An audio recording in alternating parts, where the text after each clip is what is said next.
지금 이제 교회력으로는 대림절이라고 하는 그 절기에 이제 속해 있는 기간입니다. 대림절은 성탄절을 앞둔 네 번의 주일을 지키는 그런 절기인데요.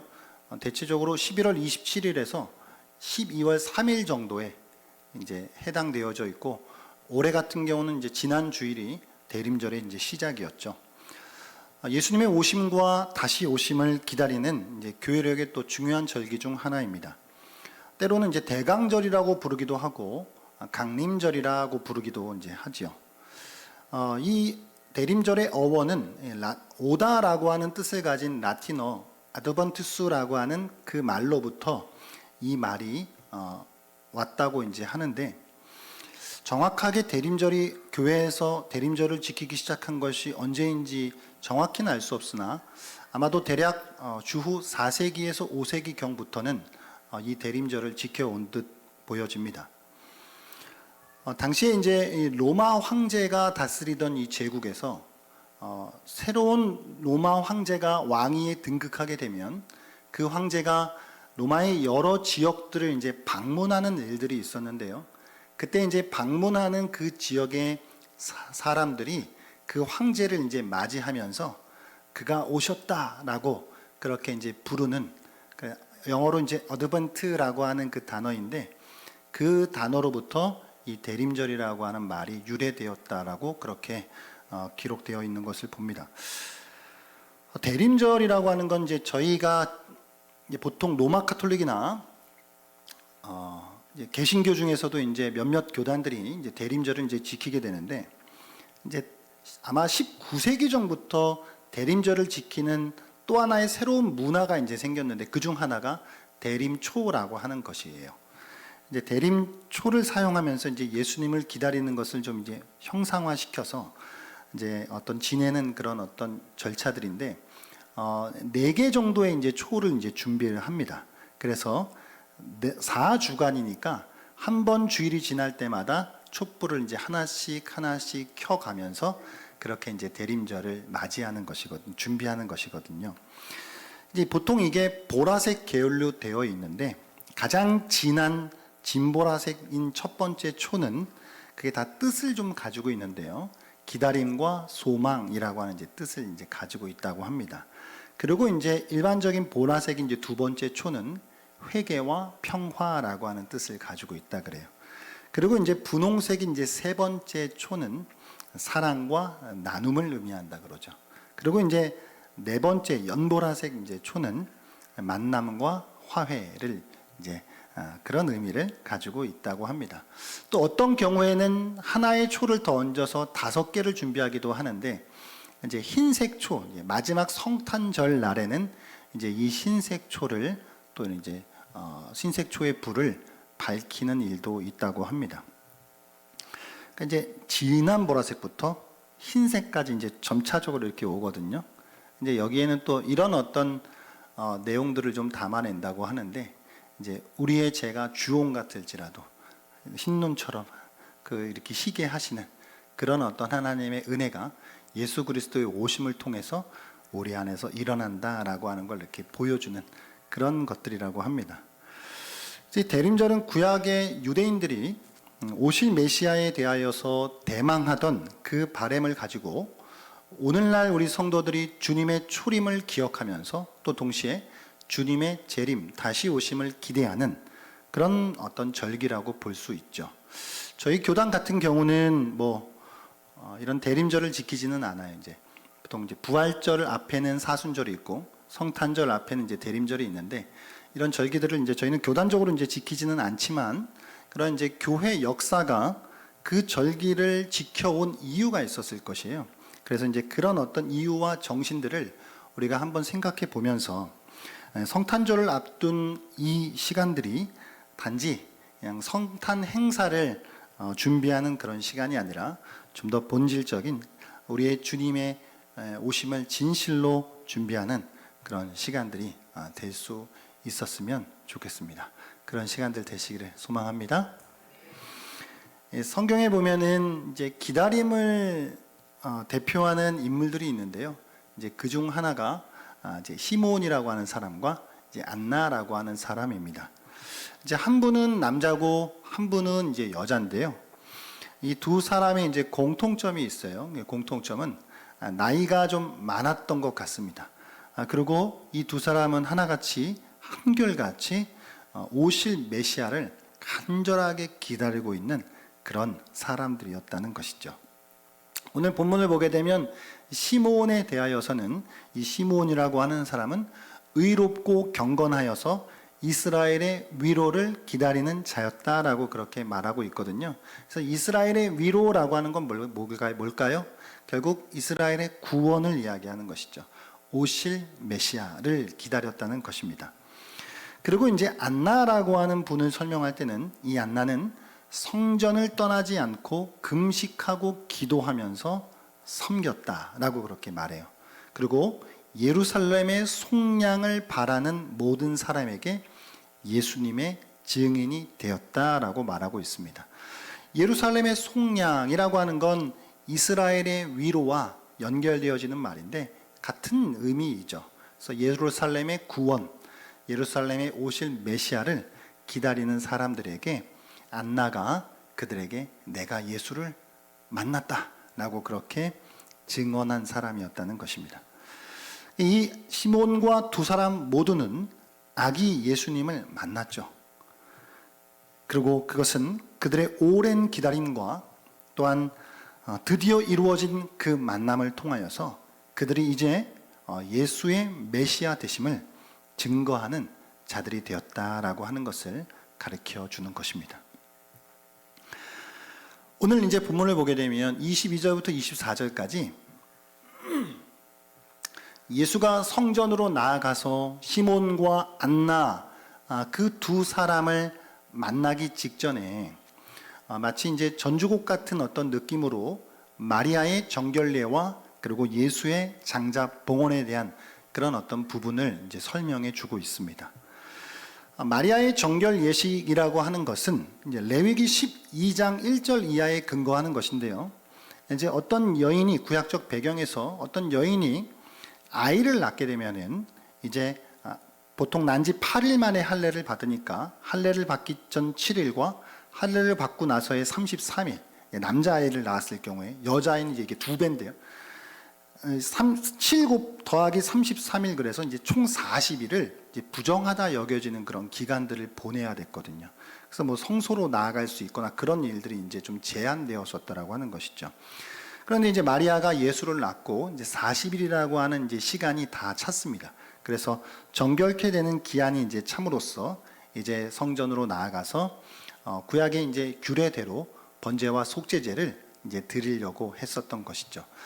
당시에 보게 되면은 일반적으로는 번제를 위해서는 어린 양을 좀 준비하고 그다음에 속죄제를 위해서는 이제 비둘기를 준비하는 것이 이제 일반적이었는데 좀 여건이 좀 안 되는 어려운 사람들 같은 경우에는 그냥 산비둘기나 집비둘기 2마리도 허용을 해 주었습니다. 그럼 이제 구약 율법 때로는 이렇게 보면 너무 딱딱하다, 무섭다 이렇게 보여질 수 있지만 상당히 배려적인 차원이 이제 많거든요.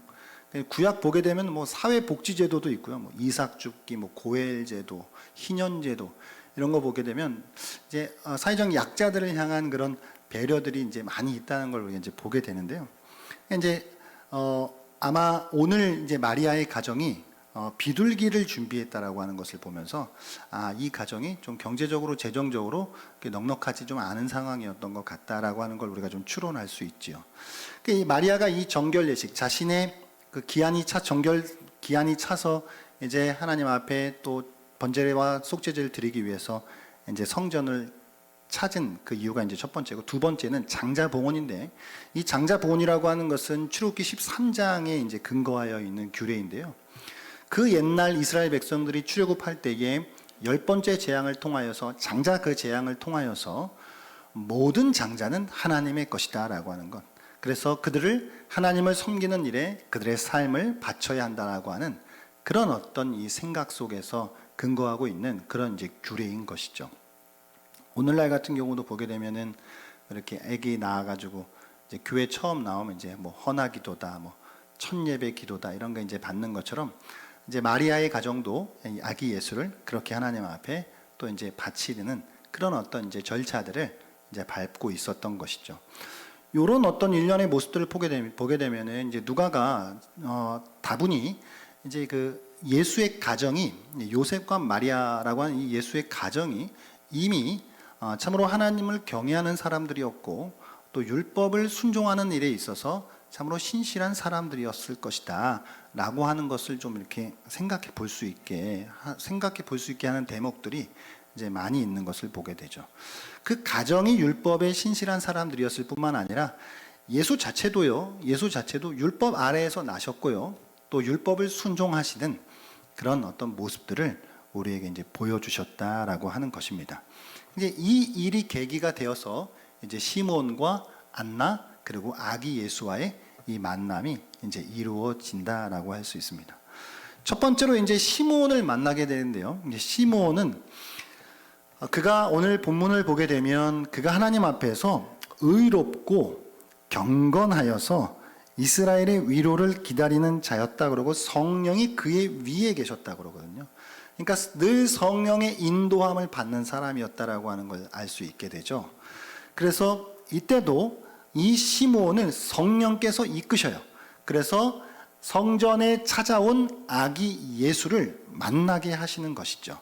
그래서 시몬은 그 아기 예수를 만나자마자 그가 오실 메시아라고 하는 것을 직감하게 되고 성령의 인도를 통해 그것을 알아보게 되고 그를 안고 하나님 앞에 노래하게 되는 것입니다.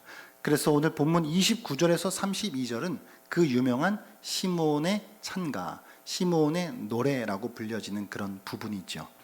그런 이 시몬의 노래를 보게 되면은요, 29절부터 주제여 이제는 말씀하신 대로 종을 평안히 놓아 주시는도다. 그가 정확하게 얼마의 시간인지는 모르겠지만 이게 문맥상으로 보게 되면 긴 시간을 기다렸던 것 같거든요. 긴 시간 동안 그분이 오심만을 기다렸었던 이 시몬이 이제는 종을 평안히 놓아주신다. 그래서 내가 이제는 편안히 눈을 감고 제가 이제 잠들 수 있겠습니다. 라고 그렇게 이제 하나님 앞에 노래하는 것이죠. 뿐만 아니라 이 아기는 주의 구원이십니다. 이스라엘의 위로요, 예루살렘의 속량이십니다. 라고 말하는 것인데 이 예루살렘의 속량은 만민을 위한 것이다 라고 하는 것이죠. 그래서 이것은 이스라엘만을 위한 것이 아니라 만민을 위한 이방의 빛으로 이 예수가 오셨다라고 하는 것을 노래하는 것이에요. 이방의 빛으로 예수가 이 땅에 오셨다라고 하는 것은 동시에 이스라엘에게 있어서는 엄청난 영광이었던 것이죠. 그래서 주의 백성 이스라엘의 영광입니다 라고 그렇게 또 노래하고 있는 것을 봅니다. 이렇게 시몬은 아기 예수를 보자마자 그를 안고 하나님 앞에 하나님의 구원에 대하여서 찬양하고 있는 것이죠. 그런데 이제 동시에 이제 시몬이 이 아기 예수를 통해 하나님 앞에 찬양함과 동시에 이제 예언을 같이 하게 되는데요. 오늘 그 예언이 34절과 35절입니다. 그래서 이 예언은 시몬이 특별히 마리아에게 이제 해주는 말인데 그게 무엇이냐면 보라 34절 35절 이는 이스라엘 중 많은 사람을 패하거나 흥하게 하며 비방을 받는 표적이 되기 위하여 세움을 받았고 그래요. 그래서 결국은 예수라고 하는 이 메시아를 통해서 이분이 오심을 통하여서 많은 사람이 구원받아 흥하게도 되고 많은 사람이 심판을 받아 망하게도 되는 그런 어떤 일들을 이제 미리 예언해 주고 있는 것이죠. 그런데 이 예수의 구원이라고 하는 것이 좋은 일만 나타날 것이 아니라 사실 이제 35절로 넘어가면서 시몬은 마리아에게 또 칼이 내 마음을 찌르듯 하리니 그러거든요. 그러니까 칼이 내 마음을 찌른다라고 하는 그것은 무슨 말일까요? 이제 일반적으로는 가장 이 이제 본문을 이제 해석하는 입장은 이런 것이죠. 이제 결국은 후에 예수께서 십자가에 달리시고 옆구리에 창을 찔리시고 피를 흘리시고 결국은 그런 고난을 당하게 될 것을 이제 마리아가 그것을 봄으로써 심적인 엄청난 이제 고통을 이제 겪게 될 것인데, 그것이 오늘 시므온이 마리아에게 칼이 내 마음을 찌를 듯 할 것이다 라고 이제 말했다는 것인데요.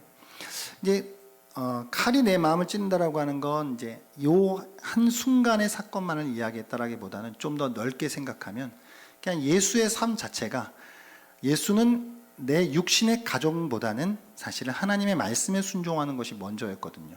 그러니까 이제 육신의 어머니인 마리아의 입장에서는 그 예수의 일생이라고 하는 것 자체가 마리아에게는 또 아픔일 수 있는 그런 어떤 것들을 포함해서 오늘 시므온은 칼로 내 마음을 찌르듯 할 것이다, 그렇게 이제 예언하고 있는 것이죠.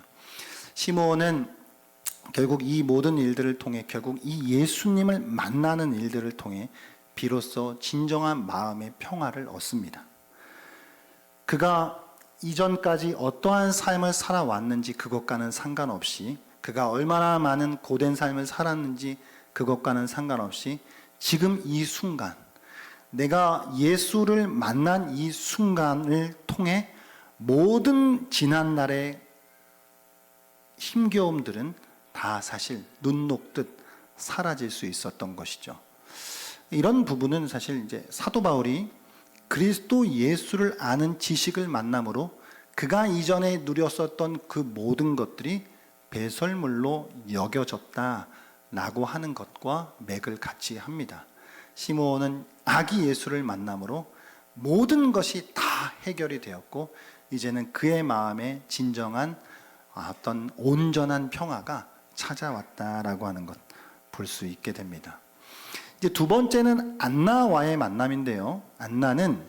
안나라고 하는 이 인물은 이제 설명이 좀 짧은데, 이게 이제 신약 버전으로 하면 안나고 그 구약 버전으로 하면 이제 한나예요.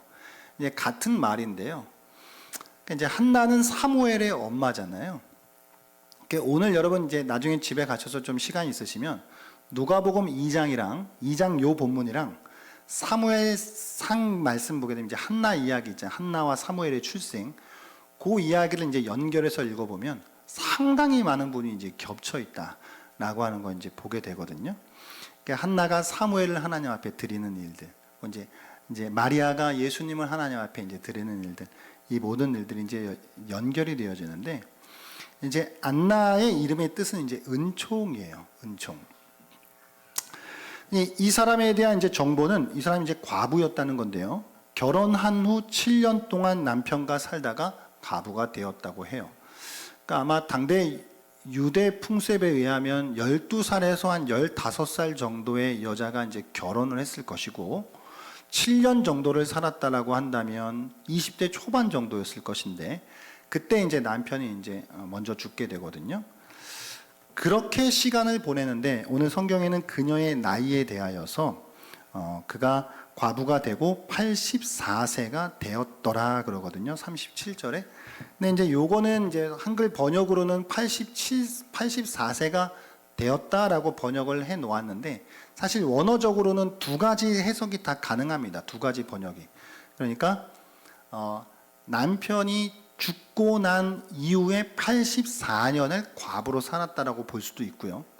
아니면 그냥 나이가 지금 84세다라고 그렇게 번역을 할 수도 있는데, 이제 만약에 전자 같은 경우가 되면 이제 100살이 훨씬 넘어가게 되는 것이고, 이제 후자라고 한다면 그냥 84세 정도로 이제 볼 수 있는 것인데, 어쨌든 이제 할머니죠. 이제 이 안나 할머니가 일평생 그가 과부가 되면서 한 일이 있는데, 그게 뭐냐면은 성전 안에서 그가 주야로 금식하면서 기도함으로 섬겼다는 거예요. 그러니까 이제 어떤 사람은 이 일을 통해 이 금식은 아마도 자발적인 금식이라기보다는, 물론 자발적인 금식도 있었겠지만 이것은 어쩔 수 없는 금식이었을 가능성이 크다라고 이제 보는 입장이 있더라고요. 왜냐하면은 그만큼 어려웠던 거죠. 그냥 금식을 이제 또 밥 먹듯이 이렇게 하게 되면서, 그렇게 어쨌든 하나님 앞에서 그렇게 또 주님을 또 섬기고 기도하는 일을 일평생 그런 일들을 하면서 이제 살았던 것이죠. 그가 예수님을 만남으로써요, 예루살렘의 속량을 기다리는 사람들이 있었대요, 당시에. 그러니까 아마 그 연결 관계들이 좀 있었던 것 같아요, 네트워크가. 아마 알게 모르게. 그래서 안나가 예수를 만나자마자 바로 가서 그 예루살렘의 속량을 기다리는 그 사람들을 불러 모아 내가 예수를 만났다, 오실 메시아를 만났다라고 그렇게 증언하게 되었던 것입니다. 오늘 시몬과 이 안나, 이 아기 예수와의 이 만남, 이런 부분들을 우리가 이제 보면서요, 시몬과 안나는 정보가 너무 좀 적어서 이 인물들이 좀 더 어떤 인물들이었는지 우리가 좀 해석하기가 좀 어려운 부분이 있는데, 어쨌든 기록되어 있는 부분을 보게 되면 대체적으로 의롭고 경건하고 하나님 앞에 기도하면서 헌신하는 삶을 살았다라고 하는 걸 이제 생각해 볼 수 있잖아요. 자, 그러면은 이런 한번 질문을 한번 가져보는 거예요. 이 시므온이랑 안나라고 하는 이 두 인물이 의롭고 경건하면서 금식으로 기도하였기 때문에 메시아를 기다릴 수 있었던 것인가?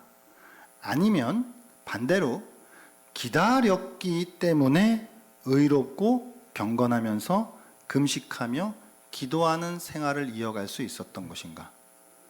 무슨 말이에요, 여러분이? 다시 한번. 의롭고 경건하며 금식하며 기도했기 때문에 기다릴 수 있었을까요? 아니면 반대로 기다렸기 때문에 의롭고 경건한 삶을 살아갈 수 있었을까요? 말장난해서 죄송합니다. 둘 다 가능하겠죠. 둘 다 가능한 일이죠. 기다렸기 때문에 경건할 수 있었던 것이고, 또 경건한 자들이었기 때문에 더 잘 기다릴 수 있었을 것인데, 근데 이제 제가 한번 조금 더 생각을 해봤어요. 그러면 굳이 순서를 따져보자면 뭐가 먼저였을까? 저는 기다림이 먼저였다고 생각해요. 기다림이라고 하는 것은 사람이 누군가를 기다린다는 이야기고, 내가 어떤 결과를 기다린다고 하는 것인데, 자 보세요. 시므온과 안나가 기다릴 사람이 없고 기다릴 일이 없으면 뭐 한다고 그렇게 살아요? 그러니까 결국 그들에게는 기다릴 사람과 기다릴 일이 있었단 말이죠.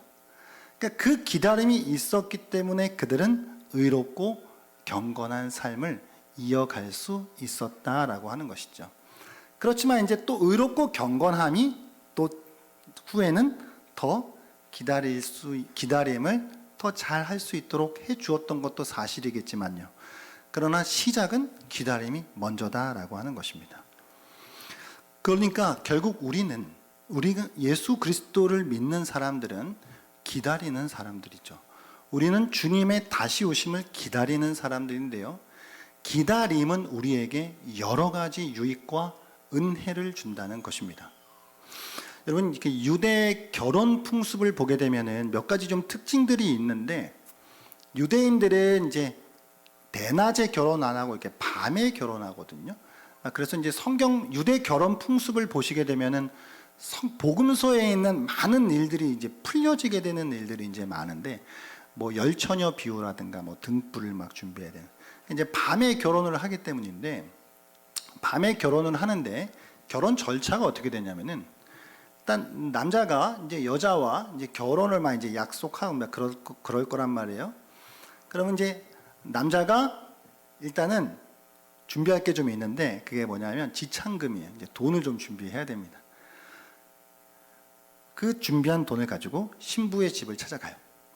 신부의 집을 찾아가서 그 지참금을 신부의 아버지에게 이제 주면서 결혼을 이제 허락을 받는 과정인데, 보니까 이제 그 신부가 같이 이제 식탁에서 이제 포도주를 놓고, 그 포도주를 신부가 마시면 허락이요, 안 마시면 이제 허락이 아닌데, 예, 내 머릿속에 지우개가 이제 이 잔 이거 마시면 나랑 사귀는 거다. 맞나요? 그거? 예, 뭐 그게 지금 생각이 나던데, 어쨌든 그렇게 해서, 그러면 허락을 받았다고 해서 결혼이 다 끝나냐가 아니라 이제 정혼 기간이라고 하는 시간을 보내야 되는데, 남편이 자기 집으로 돌아가요. 그래서 함께 할 처소를 예비합니다. 이제 시간이 필요할 거잖아요. 그러면 그때가 언제냐? 몰라요. 남편도 몰라요. 누구만 알아요? 신랑의 아버지만 알아요. 그러니까 이게 예수님이 그때가 언제입니까? 야, 나도 몰라. 아버지만 아셔. 이런 어떤 부분들이 이제 연결이 되어지는 것이죠. 이제 신랑의 아버지가 오케이 그러면 그때 이제 결혼을 하게 되는, 결혼식을 이제 하게 되는 그런 것이거든요. 그럼 여러분 그 정혼 기간 동안에 신부는 뭘 하죠? 기다리죠. 준비하죠. 그 만남을 준비하는 것이죠. 그러니까 그거는 그냥 준비하는 것이 아니라 잘 준비하죠. 내가 맞을 신랑을 잘 준비한다고요. 예복도 준비하고 여러 가지 내가 또 신부로서 갖추어야 할 것들을 이제 준비한다는 것입니다.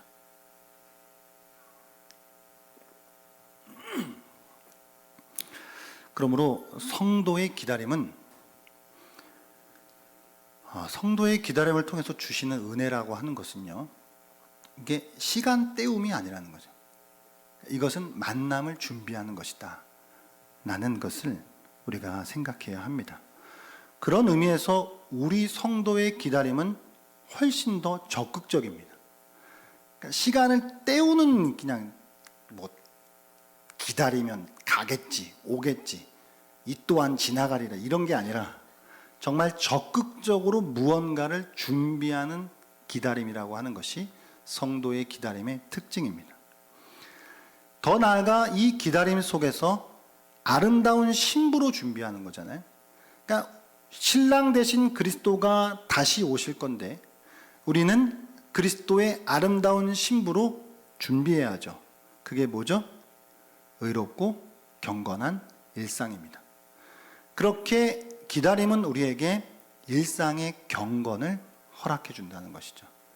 그것이 기다림이 주는 은혜입니다. 그렇게 우리는 일상 속에서 조용히 우리의 자리에서 의롭고 경건을 위한 삶을 살아갈 수 있다는 것이죠. 그렇게 일상을 경건하게 살아가는 사람들을 통해 또 어떤 은혜를 주시냐면 그들이 예수의 진정한 증인이 되게 하셔요. 시몬과 안나가 얼마를 기다렸을까요? 모르겠지만 진짜 오래 기다렸는데요. 근데 이 오랜 기다림도 따지고 보면 저는 이렇게 생각해요. 예를 들어 안나가 84세까지 기다렸는데 그럼 좋아요. 뭐 많이 쳐서 80년을 기다렸다고 쳐봐요. 저는 이게 단지 80년을 기다린 게 아니죠. 그들의 조상의 기다림을 여기다 얹어야죠. 그들의 조상의 기다림을 여기다 얹어서 기다린 거예요. 자, 우리는 예수님 다시 오심 얼마나 기다린 거죠? 2000년 플러스 저희의 나이를 기다린 거죠. 저희는 그렇게 기다린 거잖아요. 그러니까 이건 엄청 기다린 거잖아요.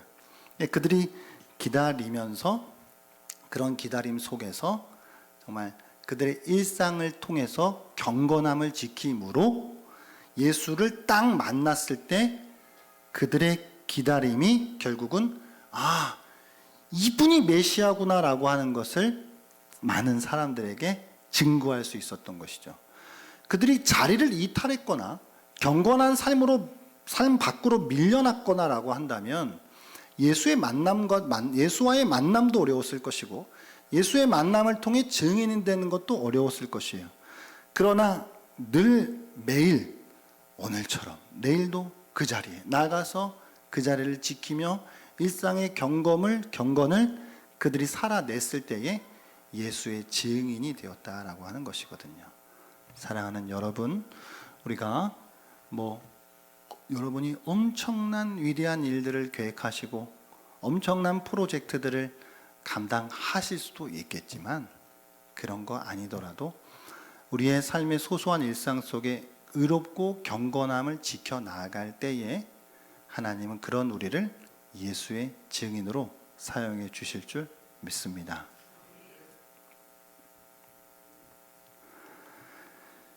저희 아내가 설교 시간에 자기 얘기하는 거 진짜 싫어하는데요.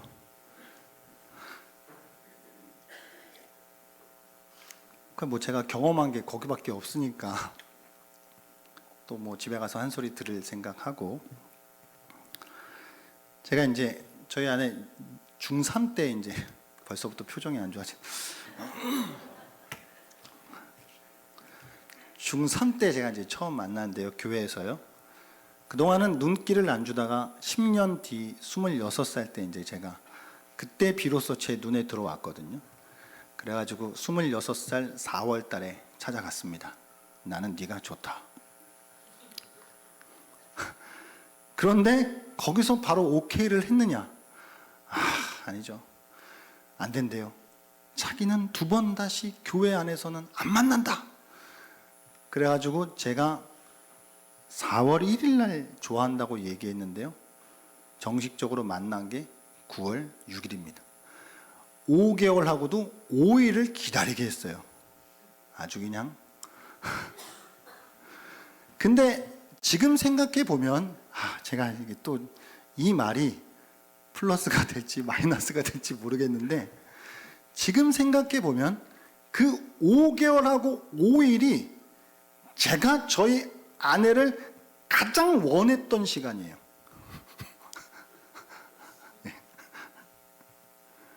그래가지고 잘 보이려고 찬양하고 그냥 막 그렇게 하는 시간들을 그 5개월, 5일 동안 보내잖아요. 그런 생각을 해보게 되면 우리가 어떤 누군가를, 무언가를 기다린다라고 하는 것은 우리에게 오히려 더 우리의 마음을 더 불러일으키게 하는 그런 은혜를 주는 것이 아닌가? 오늘 주님의 다시 오심을 준비하는 저와 여러분이 기다림 속에 있다라고 하는 건 그 어느 때보다도 오히려 우리는 지금 더 주님을 가장 원할 수 있습니다.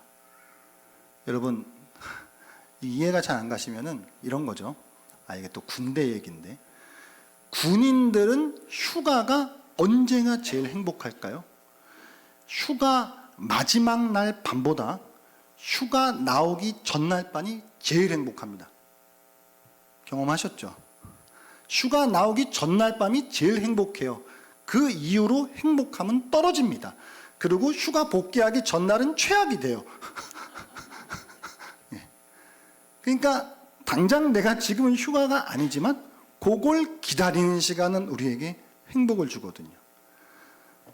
오늘 이 말씀을 통해서 시몬과 안나가 그 오실 메시아를 기다렸던, 대망했던 그 일, 그들의 조상 때로부터 메시아를 대망했던 그 일을 이어서 그들도 사실 따지고 보면 이때 400년 동안 침묵 기간들을 막 보내고 어두운 시간들을 보냈음에도 불구하고 시몬과 안나가 그 기다림을 이렇게 잘 지켜나갈 수 있었던 것, 정말 하나님의 은혜인데, 이들을 통해서 짧지만 성경은 이 기사를 통해, 이 본문을 통해 정말 예수의 증인으로 또 저들이 사용되어지고 저들이 정말 일상의 경건을 통해 하나님 앞에 영광을 돌렸던 것을 보게 됩니다. 할렐루야. 그래서 저희가 대림절 지키진 않지만 이 시간을 통해 정말 우리가 진짜 뭘 준비해야 되고 진짜 우리는 어떤 사람들인지 그걸 다시 한번 되짚어 보실 수 있는 시간 되시기를 바랍니다. 여러분, 그 교회력이라 그랬잖아요. 제가 교회력. 이제 교회력은, 우리나라는 이제 태양력이니까 언제가 시작이에요? 신정이 시작이잖아요. 이제 교회력은 시작이 대림절이에요. 그거 좀 이상하지 않아요? 저 생각해 보면은, 아니, 예수님이 차라리 오신 성탄절이 시작이 돼야지 왜 대림절이 시작이 되지? 이것은 준비를 시작했다는 것 자체가 이미 구원이 시작됐다는 것이죠. 중요한 의미입니다. 그래서 이미 준비하는 기간 자체가 시작이다 라고 하는 것을 우리에게 또 교회력을 통해서 또 가르쳐주는 그런 교훈이거든요. 이미 시작된 우리의 이제 구원의 여정 속에서 우리가 기다리는 자들이라고 하는 것을 잘 기억하면서 주님의 초림을 기억하고 재림을 기대하면서 오늘 하루 속에 더 의롭고 경건한 삶을 살아가며 그런 우리를 통해 우리를 증인으로 사용하실 그 주님을 기대할 수 있는 그런 우리 모두가 되시기를 바랍니다.